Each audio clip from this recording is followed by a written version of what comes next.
I found his second phone 4 days before our wedding. What was on it didn't just end our engagement. It dismantled the entire person I thought I had agreed to marry. Posted to r/true off my chest. The phone was in the pocket of a jacket I was taking to the dry cleaner. That is the whole origin story. No dramatic confrontation. No mysterious behavior that triggered suspicion. No gut feeling I had been ignoring. I was doing a mundane pre-wedding errand. We had rehearsal dinner events starting in 3 days. I wanted his good jacket pressed, and I put my hand in the pocket to check for anything he might have left in there, and my fingers closed around a phone that was not his regular phone. I stood in our hallway for a moment. Then I took it to the kitchen table, and I sat down and I turned it on. It had no passcode. I have thought about the no passcode many times since. Whether it was carelessness or arrogance or some buried part of him that had decided it was time. I do not know. What I know is that the phone opened directly into his messages, and what was in his messages rearranged everything I thought I knew about the 3 years I had spent with a man named Daniel. I need to tell you who Daniel was, or who I believe Daniel was, because the before matters as much as the after. We met at a mutual friend's birthday party when I was 28. He was 31. He was the kind of person who made you feel immediately at ease in a room, easy to talk to, genuinely curious, the kind of attention that doesn't feel performed. We dated for 3 months before he said he was falling in love with me. I believed him. I had every reason to believe him, because nothing in those 3 months had given me any reason not to. We moved in together at the 1-year mark. Got engaged at 2.5 years. Set a date. Booked a venue. Sent invitations to 214 people. Went through the entire architecture of building toward a life with someone, the shared finances, the apartment with both our names on the lease, the future plans that referenced we rather than I, and I did all of it with the settled, unquestioned confidence of someone who had no information suggesting she should not. I had no information because Daniel had managed his information carefully. I understand this now in a way I could not have understood it before the phone. He was not careless. He was meticulous. He had built an entire secondary life alongside our relationship with the kind of organizational attention that, in retrospect, is almost more disturbing than the betrayal itself. What he did required planning, consistent effort, a level of sustained compartmentalization that means the man I was talking to every evening about our future was also, at various points during those same evenings, maintaining at least 4 other women who had no idea about each other or about me. I am going to tell you what was on the phone without dramatizing it, because the facts do not require dramatization. There were 5 active message threads. I say active meaning messages within the past 2 weeks, because I did not have time to go back further and did not need to. 5 women, each with a conversation that had its own established intimacy, its own inside references, its own register of closeness that told me these were not new connections. I am going to name them by what he called them in his contacts because his contact names were their own revelation. He had me saved in his regular phone as Nadia, home. In the second phone there was no contact for me at all, which makes sense because the second phone was not for me. There was a woman saved as Simone W., another as Claire, another as Priya, Wednesday, another as Bex, and a 5th saved simply as London, who appeared to be someone he had met during a work trip in September and had been maintaining across the distance since. Priya, Wednesday. He had a scheduling system. He had allocated days. I sat at the kitchen table with the phone in my hands for approximately 20 minutes. I was not crying. I was not in shock, exactly.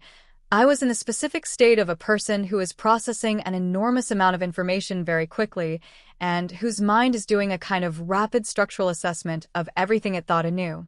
Like watching a building you were standing inside reveal that its walls were made of something different than you believed. Then I called my best friend Fatima. Fatima arrived at my apartment within 30 minutes. I showed her the phone without saying much because the phone said everything. She looked at it for a long time. She has a quality I have always relied on in difficult moments. She does not perform a reaction. She just receives the information and becomes very calm and very focused, which is exactly what I needed. She said, "What do you want to do?" I said, "I need to know how long." She said, "Okay, let's find out." We went through the phone together. The oldest messages we could find in each thread dated back differently. Simone had been going for 14 months. Claire, 16. Priya, Wednesday, 8 months. Bex, 5 months. London since September, which was 4 months. The longest predated our engagement. One predated our moving in together, which meant the man who had handed me a ring and asked me to spend my life with him had been managing this when he did it. Fatima said, "None of them know about each other." I said, "None of them know about me." She said, "What do you want to do with the wedding?" I said, "Cancel it." She said, "Okay, I'll help." She said it the way she says things that matter. Simply, completely, without elaboration, the full weight of her presence given over to the task. I do not have words for what it meant to have someone next to me in that moment who did not need me to explain or justify or perform any version of how I was supposed to feel. Daniel came home at 7. I was sitting at the kitchen table. The second phone was on the table in front of me. He saw it the moment he walked in. His face did something that I have thought about many times since, a sequence of things happening very fast, the recognition, the calculation, and then the settling into something that was remarkably almost composed, which told me that he had a version of this conversation somewhere in his preparation, that he had thought about what to do if this happened, even that had been planned. He said, "Nadia." I said, "Sit down." He sat. I said, "I'm not going to ask you to explain, because the phone explains itself. What I'm going to tell you is what happens next. The wedding is cancelled. I will be calling the venue and the caterer and the officiant tomorrow morning. You can tell your guests, or I don't care which, but it will be done. You need to be out of this apartment by Sunday. I will be at Fatima's until then." He said, "Can we talk about this?" I said, "No." He said, "Nadia, please." I said, "How many have there been?"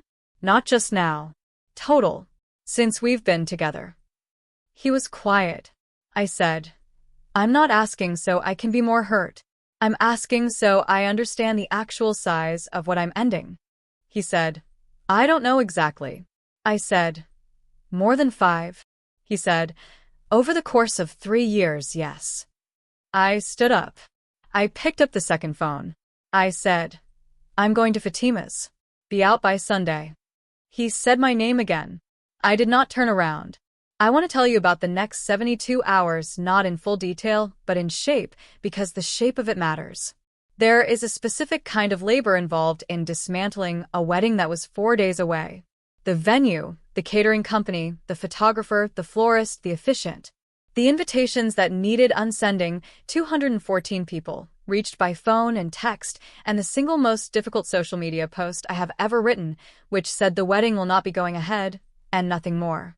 My mother, who had flown in 2 days earlier and was staying at a hotel nearby and who arrived at Fatima's apartment within an hour of my call and sat with me on Fatima's couch without saying anything for a long time, which was exactly right. My father, who asked only one question, "Are you safe?" And when I said yes, said then everything else can be handled. There is also a specific kind of labor involved in deciding what to do about the other women. I thought about this for most of the second day. Whether they deserved to know. Whether it was my responsibility to tell them. What telling them would cost me and what not telling them would cost them. I decided to tell them. Not Daniel's job. Not because I owed them anything. Because I had been in their position, not knowing, building towards something real with someone who was managing me alongside others, and I would have wanted to know. That was the only calculus I needed. I sent a message through the second phone to each of the 5 threads. I kept it simple. I said who I was. I said what I had found. I said I was sorry they were receiving this information and that I was not reaching out to cause harm, but because I believed they had the right to know. I said I was blocking the number after sending and that I wished them well. 3 of them wrote back before I blocked it. 2 said thank you. 1 said she had suspected something, and this confirmed it. Claire said she had been in love with him for over a year, and she needed to sit down. I blocked the number. I set the phone on Fatima's counter. I did not cry until that night, alone in Fatima's guest room. Then I cried for a long time. Not for Daniel, I want to be precise about this. Not for the man, not for the love, not for the loss of him specifically. I cried for the 3 years. For the person I had been inside those 3 years, who was real and who had loved genuinely, and who had been building toward something she believed in. For the wedding I had planned with care. For the future I had been imagining in the detailed, particular way you imagine a future when you believe you know who you are imagining it with. That person, that future, those were real, even if he was not. Grieving them was appropriate. I let myself grieve them. That was 11 months ago. I want to tell you where I am now because I think where I am now is the most important part of the story. I am better. Not fine in the performed way I used to say fine, actually better, in the measurable sense of a life that has more room in it than it did when Daniel was occupying it. I moved apartments. New place, my name only, chosen entirely for myself. I adopted a cat named Biscuit, which was not a planned decision but which has been one of the better unplanned decisions of my life. I took a professional opportunity one had been hesitating on for over a year because Daniel had expressed reservations about the travel involved. I took it. The travel is fine. The work is excellent.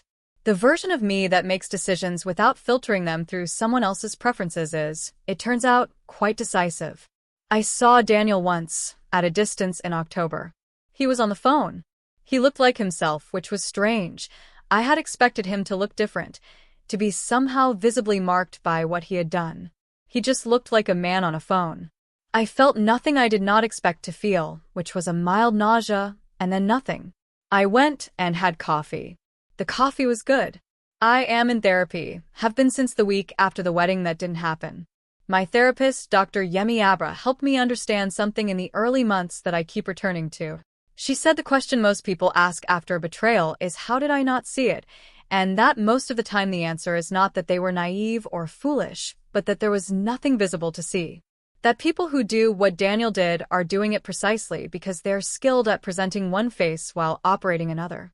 That being deceived by a skilled deceiver is not a character flaw in the person who is deceived.